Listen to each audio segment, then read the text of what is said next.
హీరోలతో సినిమా అంటే మినిమం 2 ఏళ్లు టైం పడుతుంది. అయితే హీరోలు ఈ మధ్య అంత టైం తీసుకోవడం లేదు. ఒక సినిమా తర్వాత ఒక సినిమా కాకుండా 2 సినిమాల్ని ప్యారలల్ గా చేస్తున్నారు.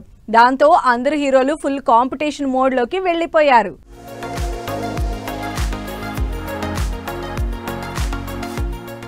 ఫస్ట్ నుంచి స్లో అండ్ స్టడీగా ఉన్న రామ్ చరణ్ కూడా ఇప్పుడు మిగతా హీరోలకి పోటీ ఇస్తూ సినిమాలు చేస్తున్నారు. రామ్ చరణ్ ఇప్పుడు బుచ్చిబాబు డైరెక్షన్ లో స్పోర్ట్స్ యాక్షన్ డ్రామాగా పెద్ది సినిమా చేస్తున్నారు. నెక్స్ట్ ఇయర్ మార్చిలో రిలీజ్ అవ్వబోయే పెద్ది సినిమా తర్వాత సుకుమార్ తో అనౌన్స్ చేసిన సినిమా స్టార్ట్ చేస్తారు.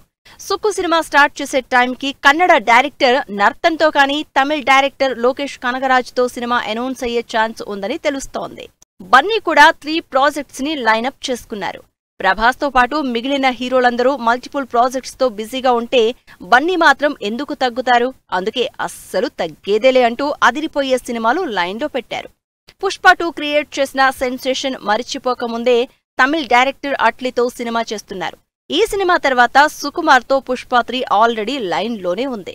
ఇది అయ్యాక సందీప్ రెడ్డితో కమిట్ అయిన సినిమా, ఆ తర్వాత త్రివిక్రమ్ మూవీని స్టార్ట్ చేసే ప్లాన్ లో ఉన్నారు అల్లు అర్జున్. పవన్ కళ్యాణ్ ఎప్పుడు మల్టిపుల్ సినిమాలు అనౌన్స్ చేయడం కానీ ప్యారలల్ గా షూటింగ్ జరగడం కానీ చేయలేదు. కానీ ఇప్పుడు మల్టిపుల్ ప్రాజెక్ట్స్ తో బిజీగా ఉండడమే కాదు, బ్యాక్ టు బ్యాక్ షూట్స్ చేస్తూ సినిమాల్ని కంప్లీట్ చేయడమే పనిగా పెట్టుకున్నారు. ఈ లిస్ట్ లో ఆల్రెడీ హరిహర వీరమల్లు రిలీజ్ అయింది. ఓజీ షూటింగ్ కూడా కంప్లీట్ అయింది. ఉస్తాద్ని కంప్లీట్ చేసే పనిలో ఉన్నారు పవన్. ఈ సినిమా రిలీజ్ అయ్యాక సురేందర్ రెడ్డితో కమిట్ అయిన సినిమాని కూడా సెట్స్ మీదకు తీసుకురాబోతున్నారు.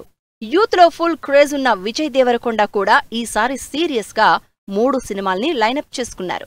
సితారా, శ్రీకర, ఫార్చ్యూన్ 4 నిర్మాతలుగా గౌతమ్ తిన్ననూరి డైరెక్షన్ లో కింగ్డమ్ మూవీ రిలీజ్ అయి సెన్సేషన్ క్రియేట్ చేస్తోంది. అంతకుముందెప్పుడు ఇన్ని సినిమాలు అనౌన్స్ చేయని విజయ్ దేవరకొండ లేటెస్ట్ గా ఈ రేస్ లో జాయిన్ అయ్యాడు. భారీ periodic action drama backdrop లో రాహుల్ సాంకృత్యంతో త్వరలో సినిమా స్టార్ట్ చేయబోతున్నాడు. మరోవైపు Rajavaru Ranivaru movie director Ravikiran Kola direction లో విలేజ్ డ్రామాని సమ్మర్ తర్వాత సెట్స్ మీదకు తీసుకెళ్లబోతున్నారు.